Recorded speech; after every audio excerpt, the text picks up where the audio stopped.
At sagutin itong mga kapatid natin sa bayong pananampalataya na banat ng banat sa pananampalatayang Katoliko, lalo na sa mga sagradong imahe.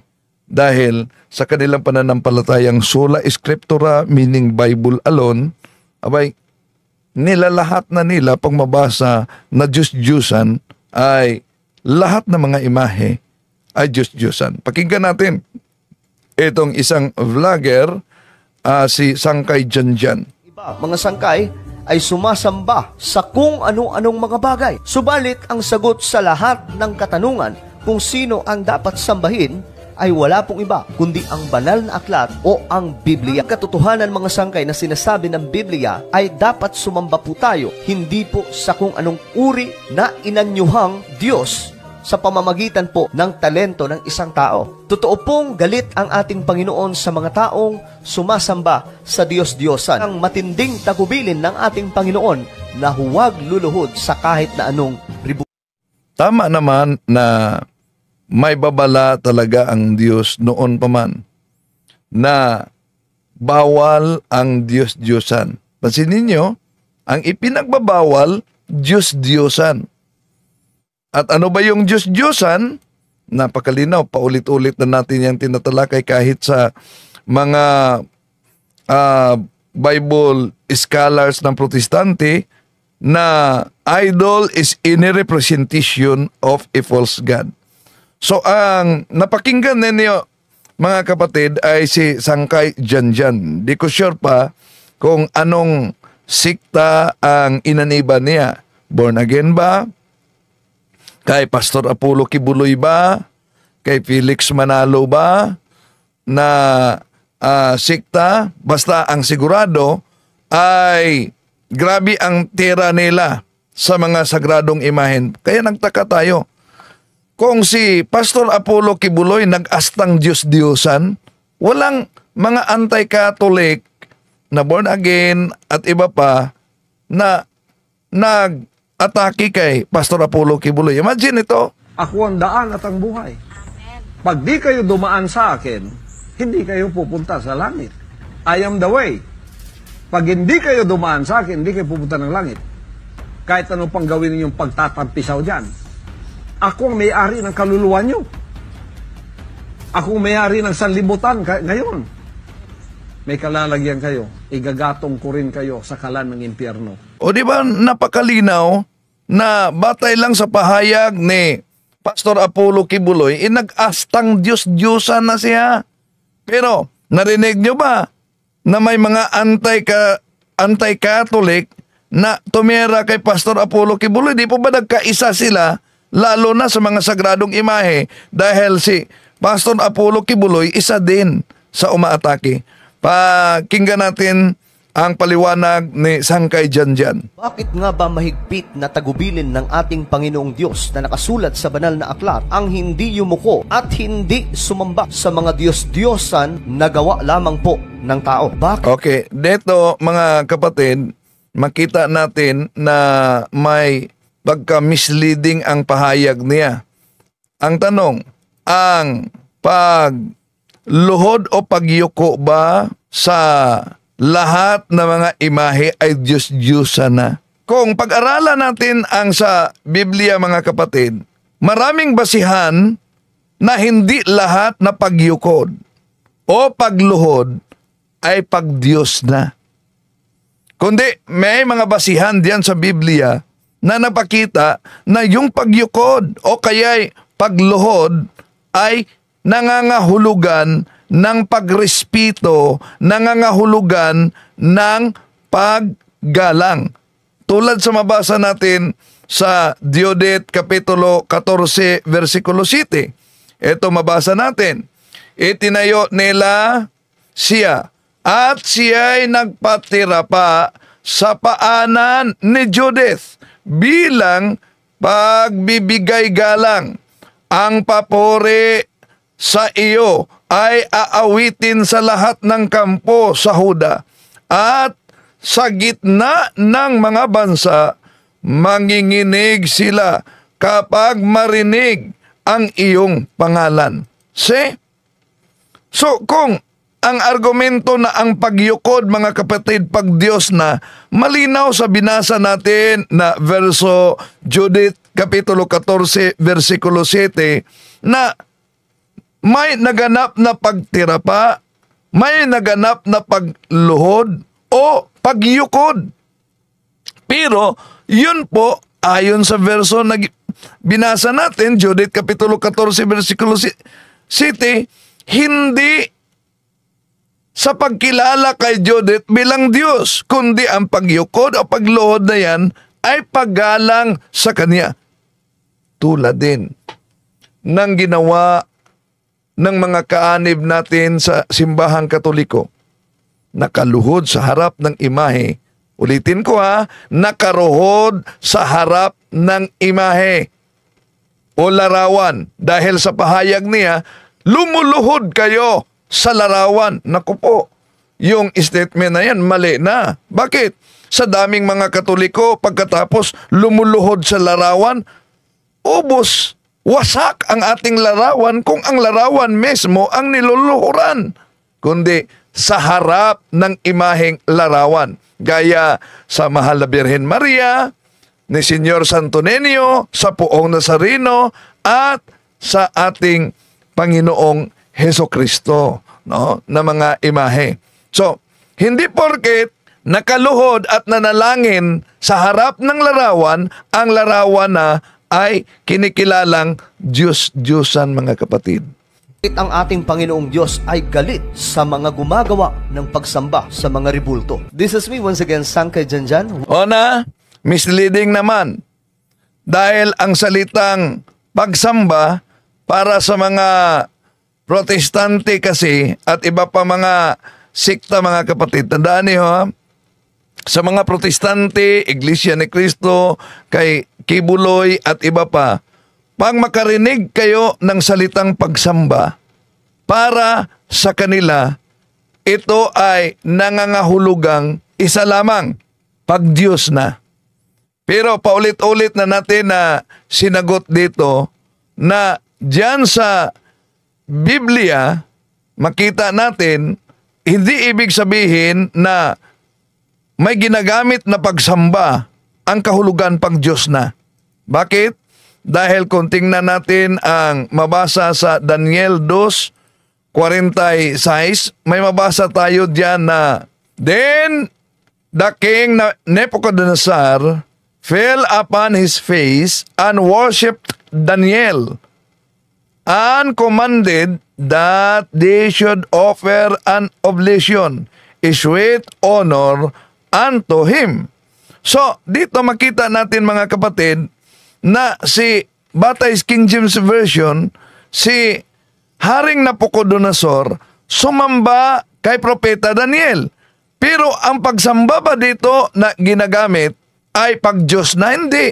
Ang pagsambang ito ay nangangahulugang veneration o honor.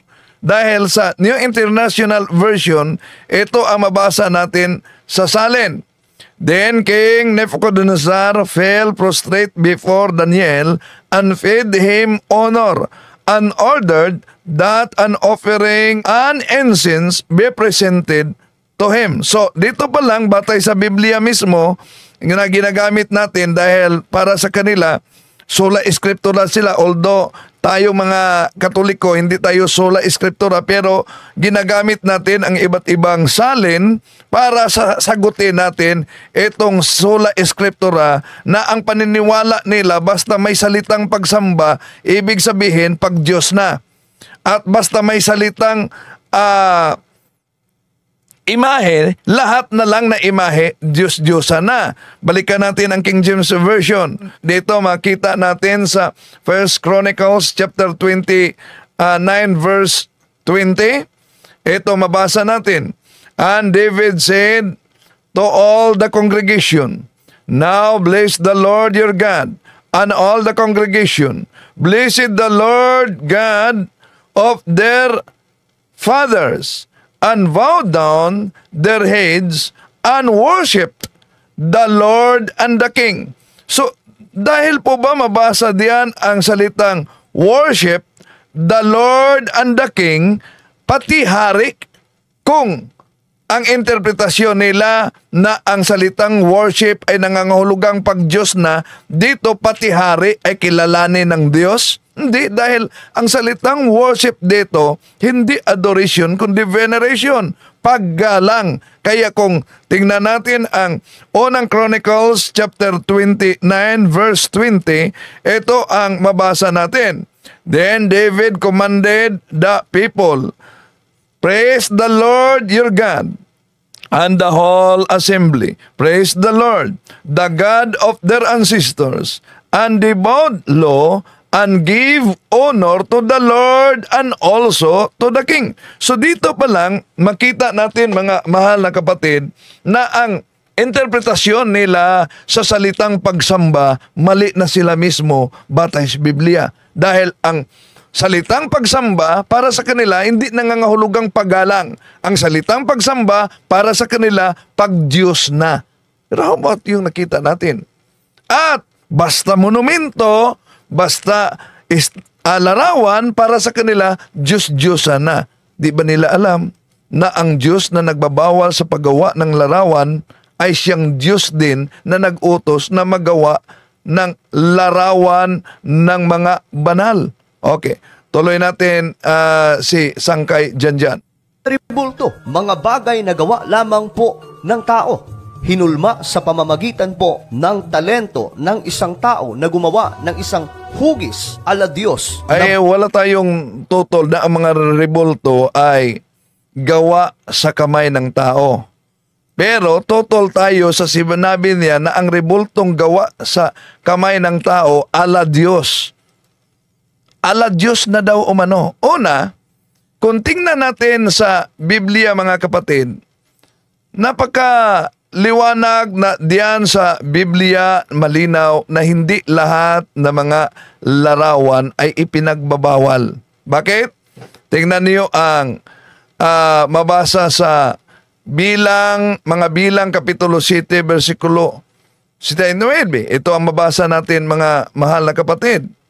Nang pumasok si Moises sa tuldang tinapanan upang makipag-usap kay Yahweh, narinig niya ang tinig nito mula sa pagitan ng dalawang kerubin sa ibabaw ng luklukan ng awa na nasa ibabaw ng kaban ng tipan.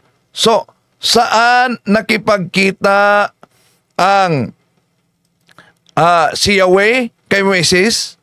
Batay sa bilang kapitulo 7, mga kapatid, diyan sa pagitan ng dalawang kerubin. Kaya binanggit kasi niya, di na kailangan ang larawan daw. Dahil bakit? Ang Diyos ay espiritu. At ang Diyos ay espiritu, kaya dapat siyang sambahin sa espiritu at katotohanan. Tama, mali lang ang unawa. Bakit? Ano bang katotohanan? Ang katotohanan na itong Diyos na espiritu at nakipag-communicate sa tao dahil ang tao, hindi tayo espiritu.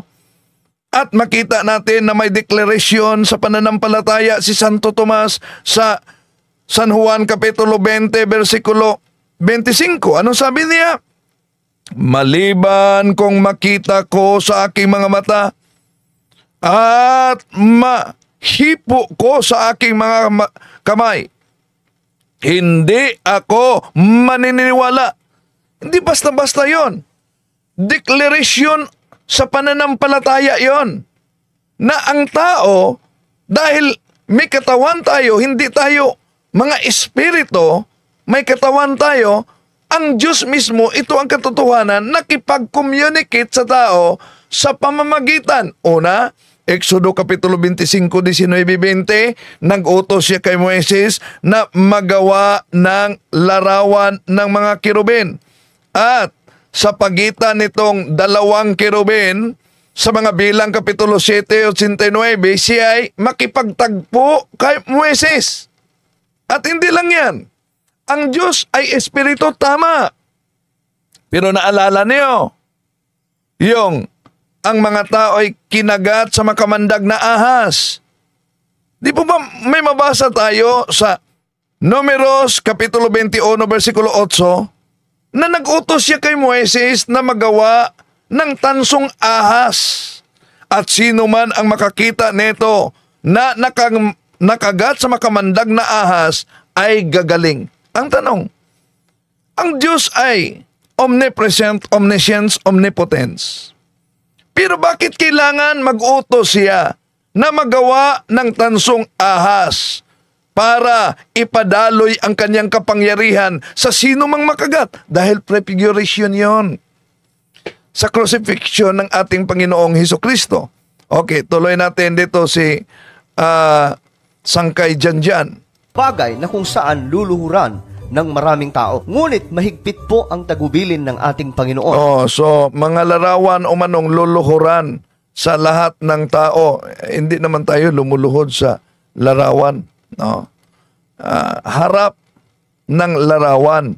Pero ang tanong, kung ang pagluhod sa harap ng larawan, mga kapatid, pag Diyos-Diyos na, di ba alam na kahit ang mga alagad ng Diyos sa pamamanguna ni Joshua noon at ang mga pinuno sa Israel, nanalangin sila. Saan? Sa harap mismo ng arka ng Panginoon. Diyos-Diyosan na ba nila na ang arka ng Panginoon ay may mga larawan ng kirubin? Ito, mabasa natin sa Joshua chapter 7 verse 6. Joshua and the leaders of Israel tore their clothing and dismay, threw dust on their heads, and bowed down, facing the ark of the Lord until evening. See, lumuluhod sila sa harap ng arka ng Panginoon hanggang gabi. Pero sabi nila, ang pagluhod umano na ito mga kapatid, basta magluhod, pag Diyos-Diyos na. Ito, lumuhod sila sa arka na may larawan ng mga anghel. Dinyos na ba nila? Dito pa lang, mali na talaga, basta sola scriptura. Okay, tuloy natin. Ang lahat ng impormasyon patungkol po sa tunay na pagsamba sa Diyos ay nakasulat sa banal na aklat. Wala pong iba. Mali! Ang lahat na impormasyon daw nakasulat sa banal na aklat. Mali! Dahil ang batayan ay hindi lang Biblia. Kaya nga, kung tingnan natin ang 2 Tesalonica, Kapitulo 2, versikulo 15, maliban sa kasulatan, may ipatanggap pa, tradisyon.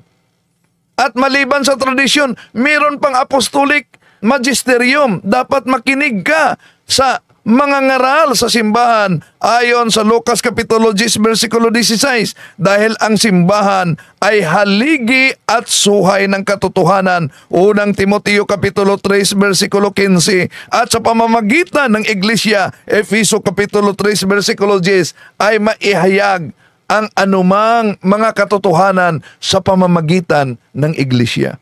Para sa kanila, Biblia lang talaga. Tuloy natin. Kundi ang Biblia. Sa salita. Napansin nyo ba? Lahat ng mga anti-katoliko na nagsasabi na Biblia lang talaga. Anong resulta? Si Kibuloy nagbuo ng kanyang sariling sikta. Si Felix Manalo nagbuo ng kanyang sariling sikta.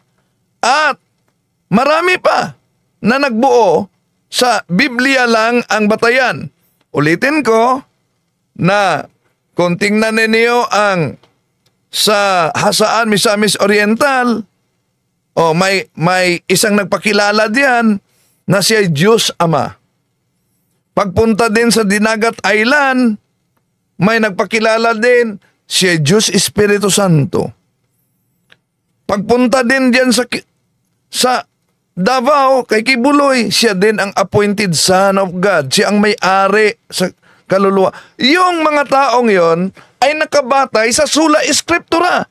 Kaya mga kapatid, diyan ninyo makita ang wisdom ng simbahan, ang simbahang Katoliko, kung bakit pinagbabawal noon ang pagsalin sa Biblia sa mga di otorisado, lalo na ang pag-interpret. Bakit? Dahil ito'y bubuo lang ng mga nagkasalungatang sikta at nagkaisaman laban sa simbahang Katoliko, ngunit nagkasalungatan na sila sa kanilang interpretasyon at paniniwala. Tuloy natin. Salita ng Diyos ipinakilala sa atin o inihayag kung sino ang Panginoong Diyos. Tama naman na inihayag sa Biblia, but not Bible alone. Bakit? Una, sa pamamagitan ng authority ng simbahang Katoliko, idiniklara ang opisyal na aral, Council of Nicaea 325, na ang ating Panginoong Hesukristo ay tunay na Diyos at tunay na tao. Sa Council of Constantinople 381, idiniklara na ang ating Panginoong Hesukristo, ang Espiritu Santo ay tunay na Diyos. Bakit? Dahil sa panahong iyon ay daming mga heretiko na sumasulungat sa opisyal na aral. Pero ang interpretasyon ng mga anti-Trinitarian diyan at anti-divinity of Jesus ay gawa-gawa lang ng simbahang Katoliko dahil sa deklarasyon. No. Because when the Catholic Church declared a dogma, it does not mean that the church have to believe some new teaching. Kundi gusto lang ihayag ng simbahan ang hindi matutulan na katotohanan. So, tuloy natin. Mababasa po natin sa banal na aklat na siya po ang tinutukoy na naglikha, naglalang ng lahat ng bagay sa buong daigdig at sa kalawakan. Kaya't sinasabi ng banal na aklat, siya ang Alpha at Omega. Wala tayong tutol na ang Diyos nagpakilala na Alpha and Omega. Pero tutol tayo sa maling interpretasyon na lahat ng mga larawan ay Diyos-Diyosa na. Ang una at huli, bago pa mag-exist ang lahat ng bagay sa mundong ibabaw, nariyan na ang Diyos. At sa mga nagtatanong kung ano nga ba ang Panginoong Diyos, ayon sa mga nagtatanong na ano ang Panginoong Diyos, si Allah ba? po sa Biblia, siya po ay Espiritu. In the book wala tayong tutol na ang Diyos ay Espiritu. of John chapter 4 verse 24, sinasabi po dito sa Tagalog, ang Diyos ay Espiritu at ang mga sumasamba sa Kanya ay dapat siyang sambahin sa Espiritu at katotohanan. So hindi nagtapos dito na dapat siyang sambahin sa Espiritu at katotohanan. Ano bang katotohanan? Di po ba malinaw ang sinabi ng ating Panginoon Hesukristo sa Juan Kapitulo 14 versikulo 6, ako ang daan, ako ang katotohanan. Di po ba? So si Kristo, unang sa Colosas Kapitulo 1:18, si Kristo ang ulo sa iglesia at ang iglesia ay ang kanyang katawan. At ano ba ang katotohanan sa iglesia? Unang Korinto 14:33, tinatawag itong iglesia ng mga santo. Kaya dahil iglesia ng mga santo, dito natin makita mga kapatid na hindi lahat na mga larawan ay Diyos-Diyosan sa Biblia, no? Dahil ang Diyos na nagbawal sa paggawa ng mga larawan ng Diyos-Diyosan ay siya din ang Diyos na nagutos sa paggawa ng larawan ng mga banal. Kaya nga, kung tingnan natin ang mabasa diyan sa unang mga hari, Kapitulo 6, versikulo 29, Protestant na salin. Ito ang mabasa natin. At kaniyang inukitan ang lahat na panig ng bahay sa palibot ng mga ukit na larawan ng kirubin. At ang mga puno ng palma at ang mga bukang bulaklak sa loob at sa labas. So, napansin nyo ba, bakit binanggit sa Old Testament na inukitan ang bahay sa loob at labas, hindi lang sa larawan ng kerubin, kundi sa puno ng palma? Dahil ang puno ng palma ay sumisimbolo sa mga banal na tao na mabasa natin sa Psalm chapter 92 verse 12. The righteous shall flourish like the palm tree. So, ibig sabihin, may inuukit na puno ng palma at ito'y sumisimbolo sa mga banal na tao. At anong inuukitan? Yung bahay umano sa kabanal-banalang bahagi, lalo na sa Unang Kronikas Kapitulo 3, versikulo 10. Ang tanong, sa bagong tipan, ano ba ang bahay ng Diyos? Unang Timoteo Kapitulo 3, versikulo 16, ang bahay ng Diyos ay ang iglesia ng Diyos, ang haligi at suhay ng katotohanan. Kaya, kung ano ang sinabi sa lumang tipan, mga kapatid, na merong altar, merong monumento ang Panginoon, ganun din ang bahay ng Diyos na may nakaukit na banal na larawan. Kung balikan natin, gamitin natin ang Protestant na salin, Isaiah chapter 19 verse 19, "In that day there will be an altar to the Lord in the heart of Egypt, and there will be a monument to the Lord at its border." So, ano daw? Merong altar sa Panginoon. Merong monumento sa Panginoon. Di po ba gusto nila letra por letra? So, dito mga kapatid, makita natin na hindi lahat na mga larawan ay Diyos-Diyosan. Tuloy natin siya. Malinaw na malinaw ang sinasabi ng Biblia na ang Diyos ay Espiritu, na ito dapat ay makilala at maintindihan ng sangkatauhan. Tila baga natural na sa isang tao na kapag isinilang siya sa mundo at nagkamalay, naghahanap siya ng kanyang tagapaglikha. Kaya't mga sangkay, marami po ang naliligaw pagdating sa paghahanap ng tagapaglikha. Ang iba... Tama. Marami ang naligaw. Bakit maraming naligaw, kasangkay? Dahil maraming lumitaw na mga bulaang mga ngaral.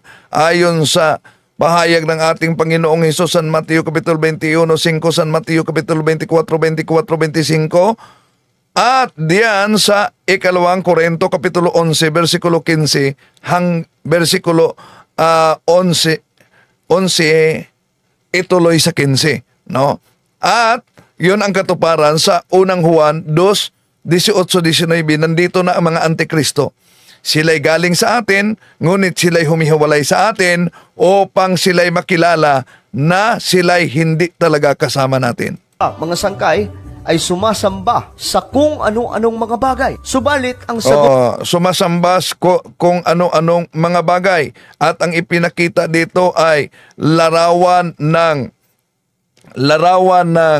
Santo Cristo. Tanong, bawal ba sa Biblia ang pagkakaroon ng imahe o larawan ng ating Panginoon Jesucristo?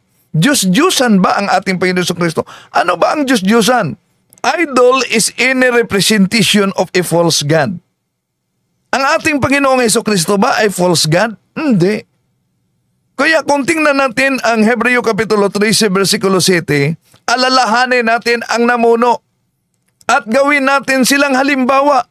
At ang mabisang pag-alala sa mga namuno, mga kapatid, ang pagganawa ng monumento. Paggawa ng larawan. Tulad sa mabasa natin sa ikalawang Hari, Kapitulo 23, versikulo 15 hanggang 18. Ipinagiba ng Diyos ang lahat ng mga Diyos-Diyosan. Winasak sinunog. Ngunit na nakita ni Propeta Josnias, ang larawan o monumento ng propeta at nagtanong siya, sino yung monumento na yan? Monumento ng propeta yan. Huwag niyong gibain. Huwag niyong galawin. Hindi galit ang Diyos, ulitin ko, sa mga larawan ng mga banal at sa mga santos. Dahil ang mga santo ay bayani ng ating pananampalataya. At sa pamamagitan ng mga santo, naluwalhati mismo ang Panginoon. Juan Kapitulo 17:10, ang lahat ng akin ay sa iyo at ang lahat ng sa iyo ay sa akin at naluwalhati ako sa pamamagitan nila. See? Tuloy natin. Sa lahat ng katanungan kung sino ang dapat sambahin ay wala pong iba kundi ang banal na aklat o ang Biblia. So dito mga kapatid, lalo nang mali siya. Bakit? Sino daw ang dapat sambahin? Walang iba, ang Biblia. Ulitin natin ha. Siya ng kanyang tagapaglikha. Kaya't mga sangkay, marami po ang naliligaw pagdating sa paghahanap ng tagapaglikha. Ang iba, mga sangkay, ay sumasamba sa kung ano-anong mga bagay. Subalit ang sagot sa lahat ng katanungan kung sino ang dapat sambahin ay wala pong iba kundi ang banal na aklat o ang Biblia. Sino dapat ang sambahin daw? Di kung ang Biblia ang dapat sambahin o ang salitang pagsambay pag Diyos, ginawa niyong Diyos-Diyosan ang Biblia kung ganon. Ano ba yan? Tuloy natin. Ang Diyos ay Espiritu. Wala tayong totol na ang Diyos ay Espiritu, pero totol ba kayo na itong Diyos na Espiritu ay nag-utos sa Exodo 25:19-20 na magawa ng larawan ng mga kerubin? At totol ba kayo na sa harap mismo ng larawan ng mga kerubin, yung mga Israelita noon ay nakayukod sa harap hanggang maghapon? Totol ba kayo? Totol ba kayo na sa Ezekiel Kapitulo 41, versikulo 17-22, ang templo ng Diyos ay may nakaukit na mga larawan ng kirubin at may nakaukit din na mga puno ng palma. Ano ba ang simbolo ng punong palma? Sumisimbolo sa mga banal na tao. Tuloy tayo. Lahat po ng dapat sumamba sa Kanya ay sumamba sa Espiritu at katotohanan. Take note the word truth take note the word truth. At dami ang nag-claim na sila'y katotohanan kahit kung tignan at pag-aralan natin ang history nila mga kapatid, ang history nila ay tatag lamang ng tao. Di po ba? Kaya nga, sa dami ng mga debate na ganap, di nyo ba nasubukang itanong bakit lahat ng mga pastor, mahirapan talaga kahit Iglesia ni Cristo Ministro, sa tanong, kung hindi si Kristo ang nagtatag sa simbahang Katoliko, sino? Dahil ang lahat ng mga siktang lumabas sa simbahang Katoliko, pawang meron tayong maituro kung sino ang nagtatag sa kanila, kailan at saan.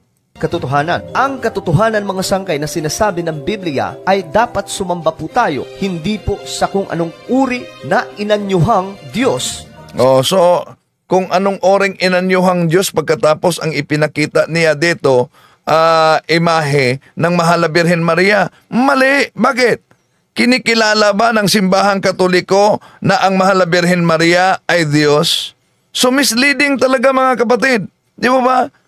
Para sa Katoliko, si Santa Maria ay isang babaeng pinili ng Diyos para magiging ina. Magiging ina ng ating Panginoong Hesus. Siya ay babae na naging banal. Hindi babae na naging Diyos. Kaya dito pa lang, sablay na ang kanilang interpretasyon sa aral ng simbahang Katoliko. Di ba? Na si Santa Maria ay kinikilalang Diyos daw. At malinaw naman yan sa katikisim ng simbahang Katoliko. Ang katikisim ng simbahang Katoliko, lalo na sa kay Monsignor Moro, na hindi natin kinikilala si Santa Maria na Diyos. So misleading talaga. At malinaw naman ang sinabi sa Harper's Bible Dictionary, page 567, all idols are images, but not all religious images are idols. To make His message known is our responsibility. So here we are to pledge our lives to the Lord of eternity.